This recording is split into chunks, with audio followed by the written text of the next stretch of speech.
Hi hello नमस्कार सगळेजण कसे आहेत। मस्त मजेत आणि एकदम आनंदात असाल। मी नैना माझ्या YouTube चॅनलमध्ये तुमचं सगळ्यांचं मनापासून स्वागत करते। तर आज आहे रविवार आणि रविवार म्हटलं की काहीतरी चिकन मटन नॉनव्हेज काहीतरी असतंच।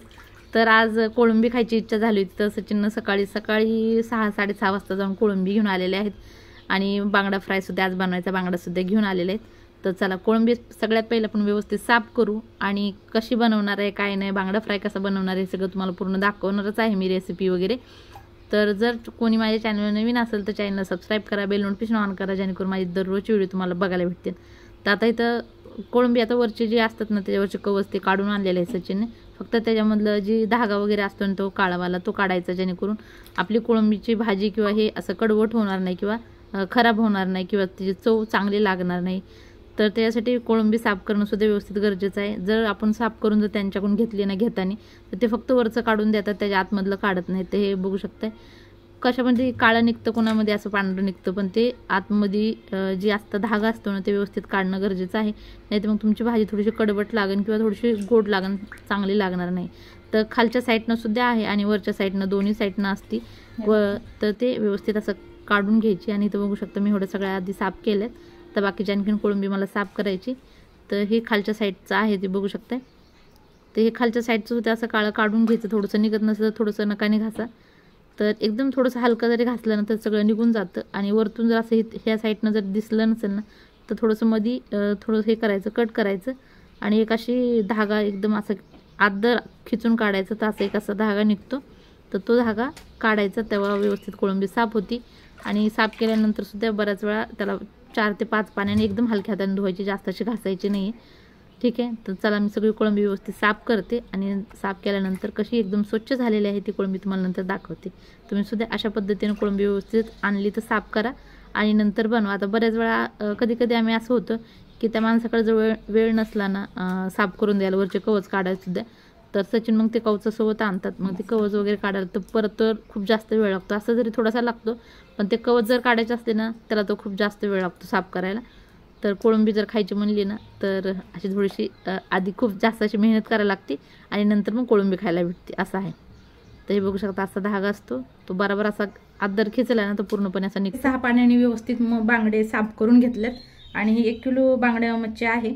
तर ही बघू शकता व्यवस्थित अशी साफ करून झाली। तर काय करायचं मच्छी धुताना ही कडल्या साईडला इकडल्या साईडला असे थोडे थोडे खवंदे असतात तर ते व्यवस्थित घासून घ्यायचे जेणेकरून सगळे खवंदे ह्याचे निघून जातील।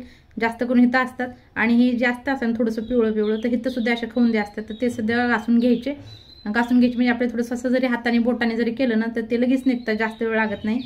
आणि मध्ये सुद्धा एकदम व्यवस्थित बांगडे सगळे स्वच्छ धुवून घ्यायचे। हे थोडेसे काळे वाटत असतील पण काळे नाहीत, हे चांगले आहेत, ताजे बांगडे आहेत ते। तर त्यासाठी हे स्वच्छ असे धुवून घ्यायचे। आणि बांगडे काय होते धुतल्यानंतर असे तुटतात सुद्धा, तर हे बघू शकता असे तुटतात सुद्धा हे धुतानी। तर हे तुटले ना तरी काय हरकत नाही, तर एकदम असं स्वच्छ धुवून घ्यायचं। तुटला तरी चालेल बांगडा तरी सुद्धा स्वच्छ धुवून घ्यायचा, इकडला थोडासा घासून घ्यायचा जेणेकरून ह्याचे सगळे खवंदे निघून जातील। आता हे स्वच्छ असे धुवून झाल्यानंतर आता आपण ह्याला मसाला लावून ठेवूया आणि नंतर मी भाजी बनवणार आहे कोळंबीची, ती तुम्हाला नंतर दाखवणार आहे त्याची रेसिपी। तर आधी मसाला लावून ठेवूया मस्तपैकी बांगडा मच्छीला। तर सगळ्यात पहिलं मी हे कोकम आहे जी मी व्यवस्थित वाटून ह्याला गाळून घेतले, तर ते कोकमचं पाणी टाकायचं ह्याच्यामध्ये। जर तुमच्याकडे कोकम नसेल तर तुम्ही चिंचाचं पाणी टाकू शकता। चिंचाचं पाणी नसेल तुमच्याकडे, चिंच नसेल तरी तुम्ही 1 ते 2 लिंबू ह्याच्यामध्ये पिळून टाकले तरी सुद्धा चालते। आता चवीनुसार आपल्याला ह्याच्यामध्ये मीठ टाकायचंय, थोडीशी हळद टाकायची। हे आहे गरम मसाला, जो 1 चमचा असा गरम मसाला टाकलाय, जी तुम्ही वापरता तो टाका।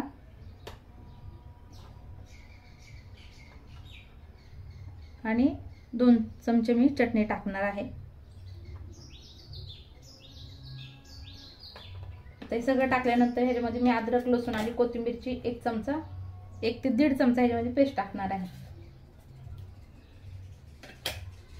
तर 1 चमचा टाकली, आणखीन अर्धा चमचा टाकते। तर हे बघू शकताय ह्या माशाने ना असा वैताग दिलाय, आता पावसाळा आला ना तर माशा अशा झाल्यात, तर त्यांचा सुद्धा काहीतरी इलाज केला पाहिजे। मच्छीला मस्तपैकी असा मसाला लावून झालेला आहे। तर आता आपण भात भाकरी आणि कोळंबीचं कालवण वगैरे होईपर्यंत साईडला ठेवू आणि शेवटी मच्छी फ्राय करूया आपण। तर इथं मच्छीला मसाला लावून झालाय. आता कोळंबी सुद्धा स्वच्छ धुवून ठेवली होती साईडला. आता ह्याला पण एकदा अजून परत एकदा पाण्यातून काढलं मी आणि आता 5-6 पाण्यातून स्वच्छ धुवून घेतल्यानंतर आता ह्याला मसाला लावून ठेवूया.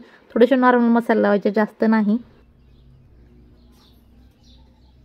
आणखीन थोडीशी टाकूया आणि चवीनुसार मीठ टाकायचं आहे. आणि एक छोटं लिंबू आहे जे मी व्यवस्थित चोळून ह्याच्या कट करून घेतले, ह्याच्या बिया काढून घेते आणि एक लिंबू ह्याच्यामध्ये टाकायचे. छोटं जरी लिंबू असलं ना तरी सुद्धा खूप जास्त असा रस आहे लिंबात, बघू शकता.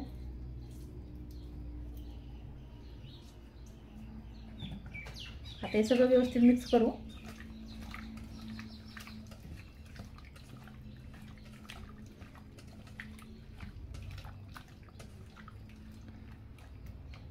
आता व्यवस्थित मिक्स करून साईडला झाकून ठेवू. बस एवढाच मसाला लावायचा, ह्याला जास्त आणखी मसाला लावायचा नाही. तर मिक्सरचं बारकं मोठं भांडं होतं आणि मोठ्या भांड्यात ना व्यवस्थित वाटत नाही. जर थोडंसं काय असलं ना तर ते वाटतच नाही. त्यासाठी बारकं भांडं लागत होतं. तर सचिनला म्हणलं आता की बारकं भांडं आणायला पाहिजे आपलं. तर त्यांनी आता जाऊन आणले आणि सकाळपासून 2-3-4 राऊंड झाले असतील त्यांचे, जायचं यायचं किंवा स्नेहाला सोडायला गेले, परत आणायला गेले, बराच वेळ झालं. आणि शिवाय भाजीसाठी नारळ आणलाय कोळंबीच्या कालवण्यासाठी. म्हणलं आता राहू द्या. ही काय होता थोडासा जर तुकडा टाकला बाकीचा नारळ सगळं तसंच वाटोळ होईल. तर म्हणलं सुक्का नारळ टाकून बनवाईल, पण आता आणलाय तो फोडते आणि वलच नारळ वापरते. आता ही मसाला थोडासा वाटून घेतला, अद्रक लसूण सगळं वाटून झालंय. आणि आता ही जास्त होईल मसाला तर मी मोठ्याच भांड्यात वाटेल. आणि आता हे भांडं मी साईडला ठेवते, व्यवस्थित धुतल्यानंतर वापरेल. तर असा कालवण्यासाठी मसाला भाजून घेतलाय. 2 टमाटे, 2 कांदे आणि थोडीशी कोथिंबीर असं तेलात भाजून घेतलंय. आता हे आपल्याला बारीक एकदम वाटून घ्यायचंय. बघा हे थोडंसं ओलं खोबरं टाकले. तुमच्याकडे ओलं नसेल तर तुम्ही सुका नारळ जरी टाकला तरी चालेल. ते सगळा मसाला पाणी टाकून आपल्याला थोडंसं जसं पाणी लागेल तसं पाणी टाकायचंय आणि एकदम बारीक असं वाटून घ्यायचंय. तर मी वाटून घेते आणि नंतर तुम्हाला दाखवते. तर हे आहे फूट मसाला. जर सचिनचे कधी पाय वगैरे दुखायला लागले किंवा त्यांना असं वाटलं की माझ्या पायाची मालिश केली पाहिजे, तर हे फूट मसाल्यावरती उभा राहतात आणि मस्तपैकी अशी त्यांची मालिश होऊन जाते. शिवाय पाय दुखायचे सुद्धा त्यांचे बऱ्यापैकी राहतात. जर तुम्हाला हे घ्यायचं असेल तर ह्याचा एक व्हिडिओ बनवलेला आहे मी. ती कसं काम करतं काय नाही सगळं मी त्या डिटेल व्हिडिओमध्ये सांगितलेलं आहे. तुम्हाला घ्यायचं असेल तर तुम्ही सुद्धा घेऊ शकताय. आमच्या घरामध्ये कोणी करत नाही, ते सचिनच करतात. फक्त मला तर भीती वाटते त्याच्यावरती उभा राहायला. ते कशामुळं ते सुद्धा तुम्हाला त्या व्हिडिओमध्ये समजेल, तर तो व्हिडिओ बघा. तर चला आपला मसाला वगैरे इथं वाटून झालेला आहे. तर आता मस्तपैकी आपण कोळंबीचं कालवण बनवूया. तर गॅसवर मी कढई ठेवली आणि कढईमध्ये 3 पळ्या तेल टाकले. तर तेल तुम्हाला जास्त वाटत असेल पण जास्त नाही, 3 पळ्या टाकले पसरले. मी थोडंसं जास्त वाटत असेल 2 तेजपत्त्याचे पानं टाकले तुकडे करून आणि त्याच्यामध्ये थोडीशी हळद टाकली आहे. हळद आधी ह्याच्यासाठी टाकायची की मसाला कोणता जरी टाकला नाही ह्याच्यामध्ये साईडला उडत नाही आहे. तुम्ही सुद्धा एकदा नक्की ट्राय करून बघा, तुम्हाला सुद्धा नक्की ही आवडेल आयडिया आणि मसाला तुमचा सुद्धा अंगावर उडून पोळणार नाही. आता ह्याच्यामध्ये काय काय मसाले टाकले ते सुद्धा सांगते. थोडीशी हळद टाकल्यानंतर मी गरम मसाला टाकला. गरम मसाला टाकल्यानंतर जी घरी काळी चटणी कुटलेली असते ना, काळा मसाला, तो टाकलेला 1 चमचा भरून आणि 1 ते 1.5 चमचा लाल चटणी टाकलेली आहे. लाल चटणीला जास्त म्हणजे तिखट नाही, फक्त कलर आहे आणि काळी चटणी फक्त तिखट आहे. तर चटणीसुद्धा तुम्ही तुमच्या आवडीनुसार कमी जास्त करू शकताय. परत थोडीशी परतल्यानंतर मसाला ह्याच्यामध्ये अद्रक लसूण आणि कोथिंबीरची 1 चमचा गच्च भरून अशी पेस्ट टाकलेली आहे. तर व्यवस्थित मिक्स करायचं आहे आणि 1 मिनिट कमी गॅसवर परतायचा आहे. मसाला करपला नाही पाहिजे, करपला मसाला की चव चांगली लागणार नाही कालवणाला. तर परतल्यानंतर आपण जे वाटून ठेवला होता मसाला तो सगळा टाकायचा ह्याच्यामध्ये आणि व्यवस्थित आपल्याला 1 मिनिट हलवून घ्यायचं. तेलामध्ये सगळा मसाला मिक्स झाला पाहिजे असं सगळं हलवून घ्यायचं. तर खरंच मसाला मस्तपैकी झालेला आहे आपला आणि कालवणसुद्धा तेवढंच चांगलं होणार आहे. तर हे कालवण तुम्ही केल्याशिवाय तुम्हाला माहीत नाही पडणार की हे कालवण कसं झालेलं आहे. ठीक आहे, भातासोबत तर खायला खूप छान लागतं. आणि आता आमच्या घरात असं आहे की भाकरी तर माहितीच आहे तुम्हाला. जर तुम्ही हमेशा माझे व्हिडिओ बघत असाल तर भाकरी कोण जास्त कोण आवडीनं खात नाही आहे. फक्त घरात भाकर खाणारी मीच आहे आवडीनं. तर भाकरीसोबत म्हणा किंवा चपातीसोबत म्हणा किंवा भातासोबत, आणि खास करून भातासोबत सगळ्यांना जास्त कोळंबीचं कालवण आवडते. तर भातासोबतच खातील, मी भाकरीसोबत खाईल. तर तुम्ही सुद्धा तुमच्या आवडीनुसार भातासोबत भाकरीसोबत सगळ्यासोबत खाऊन बघू शकताय. तर ह्याच्यामध्ये थोडंसं आणखीन पाणी पाहिजे तर तुम्ही ओतू शकता. जर तुमचा खूप जास्त असा सुका मसाला झाला ना तर थोडंसं पाणी ओतायचं आहे, थोडंसं हलवायचं आहे आणि 1 ते 2 मिनटं कमी गॅसवर झाकून ठेवायचं. तेल सुटल्यानंतर परत मसाल्याला हलवून घ्यायचं आणि ह्याच्यामध्ये कोळंबी टाकायची.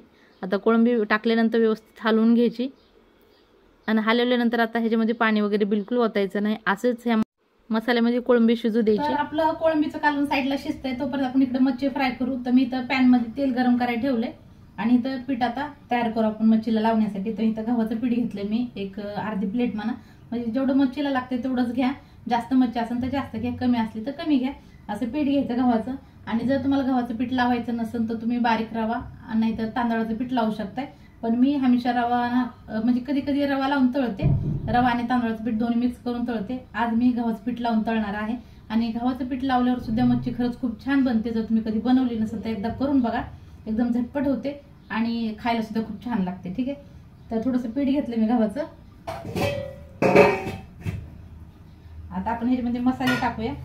तर चवीनुसार मीठ टाकायचंय, का तर आपण मच्छीला सुद्धा मसाला लावलेला, त्यासाठी थोडासा मसाले लावायचे आपल्याला ह्या पिठामध्ये. तर थोडंसं मीठ टाकायचं, खरड झाली नाही पाहिजे मच्छी.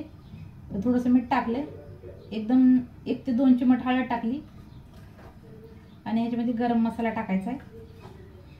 ती मी असा चमचा आहे ना, तर तुम्ही 1 चमचा भरून जे आपण खातो ना पोहे वगैरे, तसा 1 चमचा भरून गरम मसाला टाका. आणि लाल चटणी ह्याच्यात टाकायची. तर ही चटणी जास्त तिखट नाहीये, फक्त कलर आहे ह्याचा, तेल गरम सुद्धा झालं तर ही जास्त तिखट नाही. तर मी 1 ते 1.5 चमचा टाकली आहे चटणी. आणि 1 ते 1.5 चमचा ह्याच्यात सुद्धा टाकली मी मच्छी लावताना सुद्धा. आणि शिवाय काय होतं ना, मच्छीमध्ये थोडंसं पाणी खाली राहतं बुडाला, तर ती पाणी असं फेकण्यातच जातं. मी भाजीमध्ये वगैरे ती पाणी ओतत नाही, तर ती तसं फेकण्यात जातं पाणी. तर त्यासाठी थोडंसं मीठ वगैरे किंवा थोडीशी चटणी नॉर्मल जास्त झाली तर काय हरकत नाही. तर व्यवस्थित सगळं मिक्स करून घ्यायचं हाताने. आणखीन थोडंसं मीठ टाकते मी.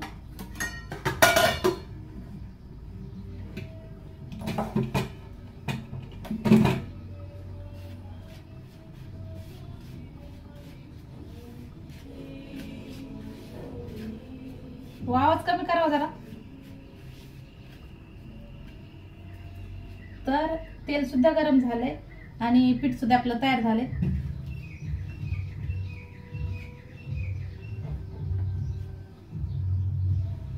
तर हे जे पीठ मी आता तयार केलं नाही, ह्याच्यामध्ये मी थोडीशी कोळंबी सुद्धा फ्राय करणार आहे. तर अर्धा किलोची मी भाजी बनवली, अर्धा किलोपेक्षा थोडीशी जास्त आहे जी भाजी टाकली. आणि 1 वाटी भरून अशी मी कोळंबी फ्राय करायसाठी ठेवलेली आहे. का तर अशी फ्राय केलेली कोळंबी स्नेहाला खायला आवडते. स्वप्नीला सुद्धा 1-2 पीस खाईल, त्याला जास्त नाही आवडत. तर मी एवढी 1 वाटी भरून कोळंबी साईडला ठेवली फ्राय करण्यासाठी. तर मी ह्या पिठातच ते कोळंबी सुद्धा फ्राय करणार आहे. पण आधी मच्छी फ्राय करून घेते मी. व्यवस्थित दोन्ही साईडने व्यवस्थित पीठ लावायचंय.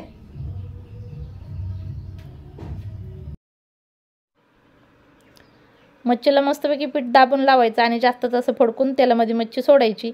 आणि दोन्ही साईडने एकदम मस्त खरपूस कडक होईपर्यंत आपल्या मच्छी फ्राय करायची. आणि कधी पण अशी मच्छी बांगडा वगैरे फ्राय करताना तुम्ही तर पसरट जे काय भांडं असेल ना त्याच्यामध्येच फ्राय करायचे. असं मी पॅनमध्ये फ्राय करते, कधी कधी तव्यामध्ये सुद्धा करते. कढईमध्ये वगैरे करत नाही अशी मच्छी फ्राय, का त्याच्यामध्ये कडक होत नाही जास्त आणि त्याच्यामध्ये व्यवस्थित बसत नाही. जर तुमच्याकडे मोठी कढई असेल जी बराबर मच्छी त्याच्यामध्ये अशी बसेल तर तुम्ही त्याच्यामध्ये करू शकताय. पण बांगडा वगैरे मच्छी जर फ्राय करायची असेल ना तर तव्यामध्ये केली ना तर खूप जास्त अशी मस्त कडक फ्राय होते. तर मी ह्याच्यामध्येच करते. आणि गरमागरम कडक मच्छी खायला सुद्धा खूप छान लागते, म्हणजे स्नेहाला सुद्धा खूप जास्त आवडते. पण स्वप्नीला एवढं जास्त आवडत नाही, त्याला फक्त एका मसाल्याची मच्छी आवडते. ती म्हणजे की मी मच्छी फ्राय जी मसाला वापरून बनवते ना त्या मसाल्याची फक्त त्याला मच्छी आवडते. शिवाय ते आज घरी जेवणार नाही, मम्मीने त्याला जेवायला बोललं, मटण बनवले त्यांच्या इकडं, तो तिकडं जाणार आहे जेवायला. आणि शिवाय आज स्नेहाचा क्लास होता, तर स्नेहा क्लासून आली आणि क्लासून आल्यानंतर तिनं हे केलं, मेंदोडे बनवले होते मी. तर मेंदोडे वगैरे तिने खाल्ले, सकाळी नाश्त्याचे मेंदोडे उरले होते तर ते तिनं खाल्ले. आणि मामा मामी तिचे सगळे पिऊ वगैरे सगळे प्रोजनला चालले होते. तर स्नेहाने स्वप्ने त्यांच्यासोबत दोघं, स्नेहाने आलेले पटकन खाल्लं आणि त्यांच्यासोबत प्रोजनला निघून गेली. आता माहीत नाही आता कधी येतात आणि जेवण करतात का नाही ते पण माहीत नाही आल्यानंतर. तर चला मग पटापट मी मच्छी वगैरे बनवते. आणि एकदा मच्छी बनवायला लागले ना तर त्याला बराच वेळ लागतो, का तर कडक मच्छी करण्यासाठी जरा बराच वेळ लागतो. आणि खूप जास्त फास्ट जरी गॅस केला ना तर मग मच्छी करपते सुद्धा. त्यासाठी मग मिडियम गॅस करून मग कडक. तर एका साईडनं व्यवस्थित मासा फ्राय झाल्यानंतर दुसऱ्या साईडनं आपल्याला पलटायचं आहे. टाकल्या पलटायचा नाही, तर टाकल्या पलटला ना लगेच त्याचे तुकडे होतील, तुटल. त्यासाठी व्यवस्थित पसू द्यायचं आहे आणि नंतर मग दुसऱ्या साईडनं पलटी करायचं आहे.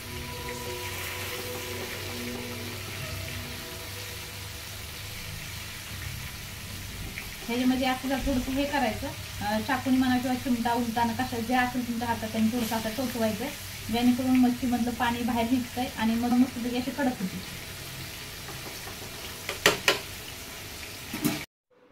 5 मिनिटं कोळंबी मस्तपैकी मसाल्यामध्ये शिजलेली आहे. आता तर थोडंसं आता हलवून त्याच्यामध्ये पाणी होतो. आपण गरम पाणी ओतायचं, थंड पाणी ओतायचं नाही.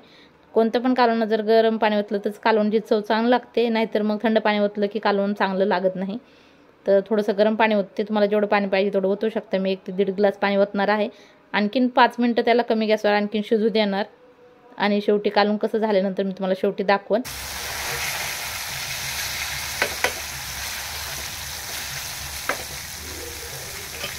आता बऱ्याच जणाला काय होतं असं वाटत असेल की बांगडे करपायला लागल्यात, तर करपत नाही आहेत. ते एकदम मस्त असे कडक होतात आणि व्यवस्थित मध्ये सुद्धा आतमध्येपर्यंत चांगले शिजतात. ते बघितलं तुम्ही, दाबलं ना त्यातून पाणी बाहेर येतं, म्हणून हे तडतड असं वाटतं.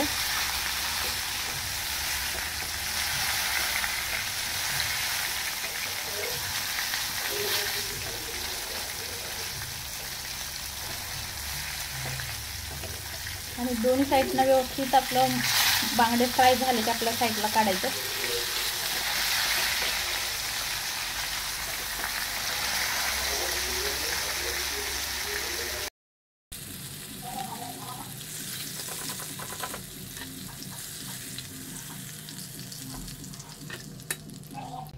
तर बघितलं किती मस्तपैकी असे आपले बांगडे फ्राय झाले. तर हे जे बांगडे उरलेत आता ते सुद्धा मी असेच मस्तपैकी फ्राय करून घेते.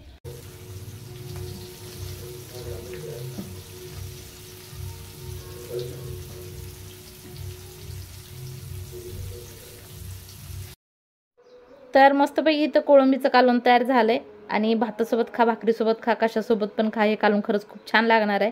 वरतून थोडीशी कोथिंबीर कापून टाकली मी आणि आता गॅससुद्धा बंद केला. तर इथं स्नेहा स्वप्नीलसुद्धा आता आल्यात. इथं गरमागरम पटापट ज्वारीच्या 2 भाकरी बनवणार आहे मी. एक माझ्यासाठी बनवणार आणि एक कोणी खाल्ली तर अशी शिल्लक बनवणार आहे. शिवाय स्नेहा स्वप्नील आता जेवणार नाही, त्यांनी फ्रोझनला गेल्यानंतर KFC मध्ये काय काय खाऊन आलेत आणि आमच्यासाठी चिकनचे पॉपकॉर्न वगैरे ते घेऊन आलेत, बर्गर वगैरे. तर आता मला तर काय बर्गर खायला आवडत, चिकनचे पॉपकॉर्न खायला आवडतात, बर्गर खायला नाही आवडत. तर मी खाईल नंतर. पण आता चला मस्तपैकी पटापट भाकरी करून घेते आणि जेवायला बसतो. ह्यांना जेवायचं नाही, आता हे जेवण करून आले, तिथून खाऊन आलेत काय काय. तर म्हणले आम्हाला भूक नाही, जेवलं तर संध्याकाळी जेवताना, नाहीतर आत्ता जेवणार नाही. स्वप्नील तर म्हणलं मी जेवण करणार नाही, आता केलं तर मी जाऊन आईकडं करत नाही, तर मी इथं खाणार नाही मच्छी वगैरे. तर म्हणलं ठीक आहे चला मग 2 भाकरी करते आणि सचिन आणि मी जेवायला बसतो. शिवाय भूक लागली मला सुद्धा. आता सकाळी नाश्ता केला होता, मेंदोडे खाल्ले होते सकाळी आणि मग दिवसभर काय खाल्लेलं नाही. तर आता जेवण बनवता थोडं बसायचं, परत बनवायचं. तर त्याच्यामध्ये सुद्धा बराच वेळ गेलेला आहे. आता हे सगळं तुम्हाला व्हिडिओमध्ये पूर्ण असं एक सगळं दिसत असेल, पण त्याच्यामध्ये सुद्धा बरेचसे काही कामं असतात, ते कर असं काही होतं. सचिनला त्याच्यामध्ये 1-2दा चहा सुद्धा बनवून दिला. त्यांना थोडासा का होईना पण 1-2दा चहा पाहिजे.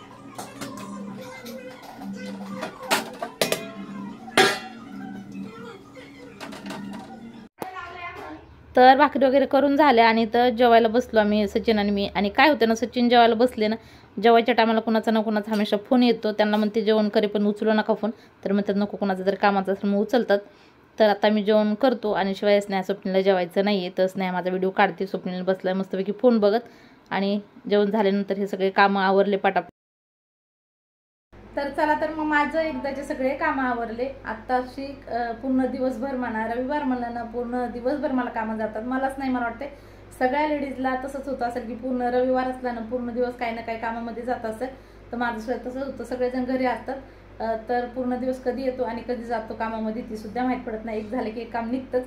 तर तसंच आहे, दिवसभर करा, खा, दुसरे काय कामं करा, हे सगळं काही होतं दिवसभर चालूच राहतं. आणि आता सुद्धा मग माझं जेवण वगैरे झाल्यानंतर झाडू वगैरे सगळं मारलं, भांडे घासून घेतले, किचन साफ करून घेतलं. आणि किचन जर साफ केलं ना एकदम सगळं काही स्वच्छ वाटतं, सगळं वाटतं की सगळे कामं आवरलेत आपले.